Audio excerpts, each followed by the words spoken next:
एक सवाल है जो शेयर बाजार में दिलचस्पी रखने वाले हर इंसान को मतलब परेशान करता है।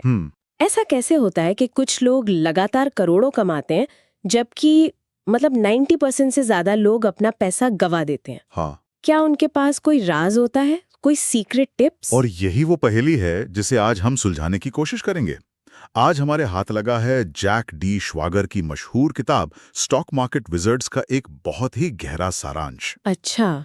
ये किताब हमें सीधे उन लोगों के दिमाग के अंदर ले जाती है जो बाजार के जादूगर माने जाते हैं। हाँ, लेकिन एक बात शुरू में ही साफ कर देते हैं। बिल्कुल। ये कोई 21 डेज में पैसा डबल वाली स्कीम नहीं है। हम यहाँ कोई जादुई फॉर्मूला नहीं ढूंढ रहे हैं। बिल्कुल नहीं। हमारा मकसद है उन सफल ट्रेडर्स की सोच, उनकी मानसिकता की एक गहरी पड़ताल करना। ये किताब एक दो दिन की लॉटरी जिताने का दावा नहीं करती, बल्कि ये उस सोच को विकसित करने का प्रशिक्षण देती है जो लंबे समय तक, पीढ़ियों तक धन का निर्माण करती है। तो ये रणनीति से ज्यादा मनोविज्ञान के बारे में है। बिल्कुल। तो चलिए इस दिमाग के अंदर की यात्रा शुरू करते हैं। इस किताब की सबसे खास बात इसकी शैली है ना? हाँ। लेखक ने कोई भारी भरकम सिद्धांत नहीं लिखे, बल्कि वो दुनिया के सबसे सफल ट्रेडर्स और निवेशकों के पास गए और उनसे घंटों बात की, उनके इंटरव्यू लिए। और इन इंटरव्यू से जो कहानियां निकल कर आईं वो किसी फिल्म से कम नहीं है। बिल्कुल। एक कहानी है एक ऐसे ट्रेडर की जिसने सिर्फ $5,000 से शुरुआत की और आज वो करोड़ों का मालिक है। $5,000 से? हाँ। और एक और कहानी है उस दिग्गज की जिसने अपने करियर की शुरुआत में एक ऐसा बड़ा नुकसान झेला कि वो दिवालिया होने की कगार पर आ गया था, लेकिन उसने वहां से वापसी की। और एक ट्रेडर तो ऐसा भी है जिसके पास कोई फैंसी बिजनेस डिग्री नहीं है। हाँ, कोई आईवी लीग नहीं, फिर भी वो एक बहुत बड़ा हेज फंड चला रहा है। तो यहाँ से एक बात तो साफ है कि सफलता का कोई एक तय रास्ता नहीं है। नहीं है। ये लोग अलग अलग पृष्ठभूमि से आते हैं। बिल्कुल। और यहीं पर इस किताब का सबसे दिलचस्प और चौंकाने वाला रहस्य सामने आता है। क्या? जब आप इन सब लोगों की रणनीतियां देखते हैं, हाँ। तो आप हैरान रह जाएंगे कि वो एक दूसरे से कितनी अलग हैं। हाँ, और उनके तरीके भी कितने अलग हैं। कोई ऑप्शंस या फ्यूचर्स से पैसा बना रहा है, यानी बाजार की भविष्य की चाल पर दाव लगाकर। तो कोई किसी कंपनी में सालों साल के लिए निवेश कर रहा है। Long term investing. कोई एक दिन में दर्जनों ट्रेड करता है, तो कोई महीनों तक एक भी सौदा नहीं करता। जमीन आसमान का फर्क है। लेकिन जो बात इन सबको एक धागे में पिरोती है, वो है उनकी मानसिकता। अच्छा। उनकी सोच, उनके बुनियादी नियम लगभग एक जैसे हैं, चाहे वो कोई भी स्ट्रैटेजी अपना रहे हों। कुछ उसूल हैं जिन्हें वो कभी नहीं तोड़ते। और यही इस किताब की असली ताकत छिपी है। बिल्कुल। ये कोई एक खास रणनीति नहीं सिखाती, बल्कि एक विजेता वाली मानसिकता, एक विनर माइंडसेट बनाना सिखाती है। तो फिर देर किस बात की, चलिए सीधे उन नियमों पर आते हैं। वो कौन सी आम बातें हैं जो इन सभी मार्केट विजर्ड्स में एक जैसी हैं? हमारे स्रोत के मुताबिक 5 सुनहरे नियम हैं, और पहला नियम ही वो शायद सबसे बड़ा मानसिक बदलाव लाता है। जोखिम पहले, मुनाफा बाद में। ये सुनने में आसान लगता है, पर असल में ये हमारे दिमाग के काम करने के तरीके के खिलाफ जाता है। कैसे? हमारा दिमाग स्वाभाविक रूप से मुनाफे की संभावना पर ज्यादा ध्यान देता है। उसे एक डोपामीन हिट मिलता है। अच्छा। जब कोई कहता है कि ये स्टॉक दुगना हो सकता है, तो दिमाग में लालच की घंटियां बजने लगती है। बिल्कुल। पहला सवाल जो किसी के भी मन में आता है वो है, मैं कितना कमा सकती हूँ? लेकिन ये विजर्ड्स इस सवाल को पलट देते हैं। उनका पहला सवाल होता है, अगर मैं गलत साबित हुई तो मैं कितना गवाऊंगी? एग्जैक्टली। वो पहले अपने नुकसान की सीमा तय करते हैं। उनका पहला लक्ष्य पैसा कमाना नहीं, बल्कि अपने पास जो पैसा है उसे बचाना है। आपने बिल्कुल सही नस पकड़ी है। चलिए उस ट्रेडर की कहानी पर वापस चलते हैं जिसने $5,000 से शुरुआत की थी। वो करोड़पति इसलिए बन पाया क्योंकि उसका पहला लक्ष्य उन $5,000 को 10,000 बनाना नहीं था। तो क्या था? उसका लक्ष्य था उन $5,000 को 4,000 न बनने देना। अच्छा। उसने हर ट्रेड में अपना अधिकतम नुकसान पहले से तय कर रखा था। यह असल में भावनात्मक प्रतिक्रिया को दरकिनार कर एक तार्किक सुरक्षा कवच बनाने जैसा है। तो एक बार जब आपने अपना सुरक्षा कवच बना लिया, यानी अपना जोखिम तय कर लिया, उसके बाद भी उसे निभाने के लिए तो जबरदस्त अनुशासन चाहिए होगा। और यहीं पर दूसरा नियम आता है। अनुशासन बुद्धिमत्ता से ज्यादा जरूरी है। Discipline is greater than intelligence. हाँ, और ये बात कई लोगों को हैरान करती है। हमें लगता है कि शेयर बाजार में सबसे तेज दिमाग वाले लोग ही जीतते हैं। हाँ। और होशियार होना अच्छी बात है, इससे आप अच्छी रणनीतियां बना सकते हैं। लेकिन इन विजर्ड्स के अनुसार एक अच्छी रणनीति बनाने से कहीं ज्यादा मुश्किल है दबाव में उस रणनीति पर टिके रहना। लेकिन ये बात थोड़ी हैरान करती है। हम तो हमेशा सुनते हैं कि बड़े बड़े निवेशक जैसे कि जिम साइमंस, वो तो गणित और एल्गोरिथम के जीनियस हैं। तो क्या बुद्धिमत्ता का सच में कोई रोल नहीं है, या हम उसे गलत तरीके से देख रहे हैं? बहुत अच्छा सवाल है। बुद्धिमत्ता का रोल है, लेकिन कहां? बुद्धिमत्ता आपको एक अच्छा सिस्टम या प्लान बनाने में मदद करती है। ओके। लेकिन जब बाजार में तूफान आता है, जब डर और लालच का माहौल होता है, तब आपकी बुद्धिमत्ता नहीं, आपका अनुशासन उस प्लान को बचाता है। बाजार में ऐसे कई जीनियस हैं जो लगातार पैसा गंवाते हैं क्योंकि वो भावनात्मक आवेग में आकर अपने ही बनाए नियम तोड़ देते हैं। मतलब वो एक शानदार इमारत का नक्शा तो बना लेते हैं, पर जब उसे बनाने की बारी आती है तो अपने ही नक्शे से भटक जाते हैं। और इसी अनुशासन का सबसे बड़ा इम्तिहान तो तब होता है जब कोई ट्रेड आपके खिलाफ जाने लगता है ना। बिल्कुल। यहीं पर तीसरा नियम काम आता है। नुकसान से डरना नहीं, उसे मैनेज करना सीखो। बिल्कुल। ज्यादातर लोग नुकसान को अपनी हार या कह सकते हैं अपनी बेइज्जती की तरह देखते हैं। हाँ, ईगो पर ले लेते हैं। उन्हें लगता है मैं गलत कैसे हो सकता हूँ, और इसी अहंकार में वो एक छोटे से नुकसान को बड़ा बनने देते हैं। लेकिन ये विजर्ड जानते हैं कि हर ट्रेड सही नहीं हो सकता। नहीं हो सकता। नुकसान होना खेल का एक जरूरी हिस्सा है। हाँ, वो इसे एक बिजनेस के खर्च की तरह देखते हैं। सही बात है। जैसे एक दुकानदार को दुकान का किराया देना पड़ता है, वैसे ही एक ट्रेडर को बाजार में छोटे मोटे नुकसान का किराया देना पड़ता है, ताकि वो बड़े मुनाफे वाले मौकों तक पहुंच सके। बिल्कुल। आम निवेशक उम्मीद में बैठा रहता है कि बाजार वापस आएगा, और वो छोटा सा नुकसान कब एक बड़ा घाव बन जाता है उसे पता ही नहीं चलता। और यहाँ मनोविज्ञान का एक और पहलू काम करता है, जिसे लॉस अवर्जन कहते हैं। Loss aversion? रिसर्च बताती है कि 100 रुपए खोने का दर्द 100 रुपए पाने की खुशी से 2 गुना होता है। 2 गुना? इसीलिए लोग नुकसान को बुक करने से कतराते हैं। लेकिन विजर्ड्स इस भावना पर काबू पाना सीखते हैं।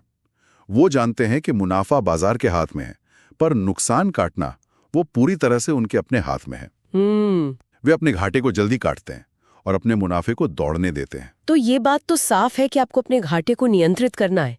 लेकिन क्या इसका मतलब ये है कि हर किसी को एक ही तरह का स्टॉप लॉस लगाना चाहिए? क्योंकि हमने शुरू में बात की थी कि सबकी रणनीतियां तो जमीन आसमान जितनी अलग है। जरूरी नहीं कि वो दूसरे के लिए भी काम करे। क्यों? क्योंकि एक की सफलता का राज उसकी अपनी पर्सनैलिटी से जुड़ा होता है। कोई बहुत ज्यादा जोखिम ले सकता है, कोई नहीं। कोई दिन भर स्क्रीन के सामने बैठ सकता है, कोई नहीं। तो फिर वो एक नियम कौन सा है जो सबके लिए समान है? वो नियम है जोखिम प्रबंधन, यानी रिस्क मैनेजमेंट। Risk management. आपकी रणनीति चाहे कुछ भी हो, आप इंट्राडे ट्रेडर हो, स्विंग ट्रेडर हो या निवेशक हो, अगर आप अपने जोखिम को मैनेज नहीं कर रहे हैं तो आप लंबे समय तक टिक नहीं पाएंगे। कितना पैसा लगाना है, कहां पर नुकसान काटना है, अपनी पूंजी को कैसे बचाना है, ये नियम सार्वभौमिक हैं। तो निचोड़ ये है कि रणनीति आपकी अपनी होनी चाहिए जो आपके व्यक्तित्व से मेल खाए, लेकिन जोखिम प्रबंधन के उसूल हर किसी के लिए एक जैसे हैं। ओके। और अब 5वां और आखिरी नियम, जो शायद सुनने में सबसे आसान लेकिन करने में सबसे मुश्किल है। धैर्य ही असली ताकत है। Patience is power. ये वाकई सबसे मुश्किल है।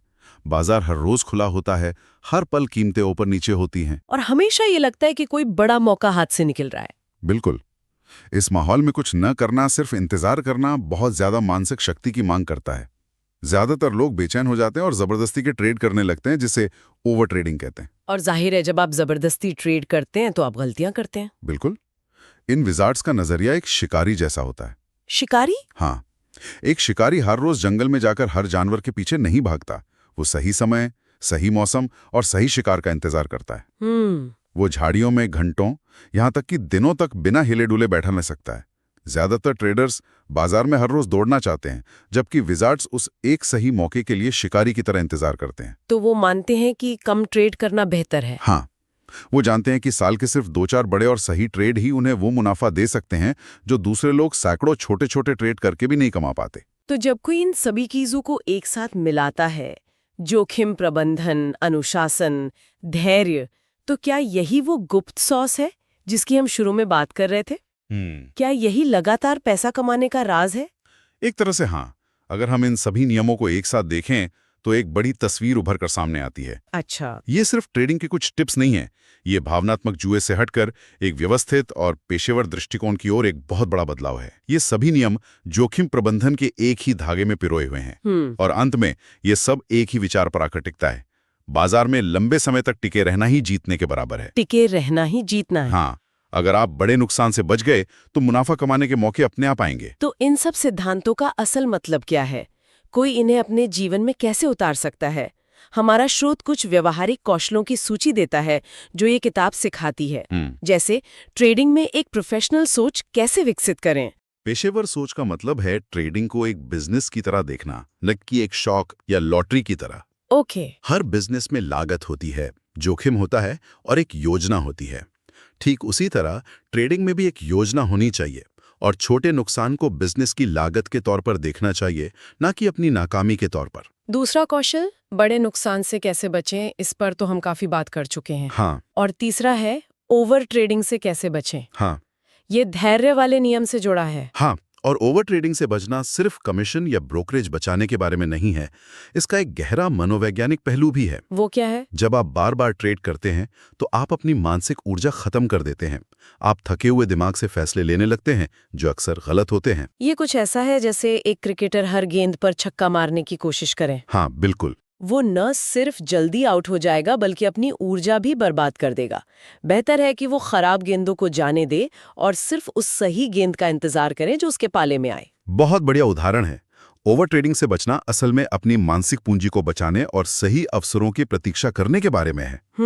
अगला कौशल है भावनाओं से नहीं बल्कि एक सिस्टम से ट्रेड कैसे करें। सिस्टम से ट्रेड करना? हाँ, इसका मतलब है कि आपके पास ट्रेड में घुसने और उससे बाहर निकलने के लिए पहले से तय नियम होने चाहिए, ताकि जब बाजार में तेजी आए तो आप लालच में ना आए और जब गिरावट आए तो डर कर सब कुछ बेच न दें। और आखिरी कौशल है लंबे समय में लगातार पैसा कैसे कमाएं। और ये तभी संभव है जब ऊपर बताए गए सभी कौशल एक साथ काम करें।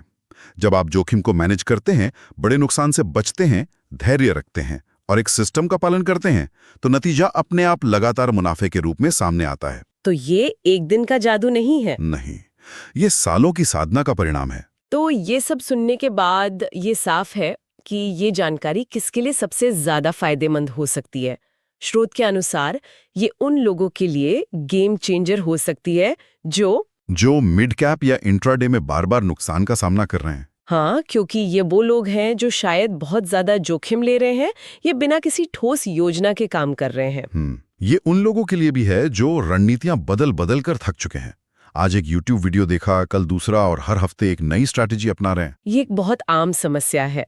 लोग सोचते हैं कि उनकी रणनीति में कोई कमी है, जबकि असली कमी अक्सर अनुशासन और मानसिकता में होती है। बिल्कुल, वे एक रणनीति को ठीक से परखने का समय ही नहीं देते। सही बात है। अंततः ये जानकारी उन लोगों के लिए है जो अपनी असफलता के मूल कारण को समझना चाहते हैं, जो ये जानने के लिए तैयार हैं कि समस्या शायद उनके चुने हुए स्टॉक में नहीं बल्कि उनके फैसले लेने के तरीके में है। और जैसा कि हमने देखा, ज्यादातर मामलों में ये जड़ रणनीति नहीं बल्कि मानसिकता होती है। तो पूरी चर्चा का सार यही है कि स्टॉक मार्केट विजर्ड्स कोई जादुई किताब नहीं है। ये कोई ऐसी चीज नहीं बताएगी जिससे रातों रात पैसा बन जाए, या ये भी नहीं बताएगी कि कल कौन सा स्टॉक ऊपर जाएगा। बिल्कुल नहीं। लेकिन जैसा कि स्रोत में कहा गया है, ये किताब एक बहुत ही महत्वपूर्ण चीज सिखाएगी।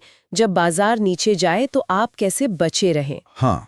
और जैसा कि वॉरेन बफेट भी कहते हैं, पहला नियम है पैसा कभी ना गंवाना और दूसरा नियम है पहला नियम कभी ना भूलना। सही। बाजार में बचे रहना यानी सरवाइव कर जाना अपने आप में एक जीत है। ये एक बहुत शक्तिशाली विचार है कि टिके रहना ही जीतना है। हाँ, और इसी से जुड़ा एक अंतिम विचार है जो श्रोताओं के सोचने के लिए छोड़ा जा सकता है। बताइए। स्रोत इस बात पे जोर देता है कि नियम तो सार्वभौमिक है, जैसे जोखिम प्रबंधन और अनुशासन, लेकिन रणनीति व्यक्तिगत होनी चाहिए जो आपकी अपनी पर्सनालिटी से मेल खाए। ये एक जरूरी सवाल खड़ा करता है।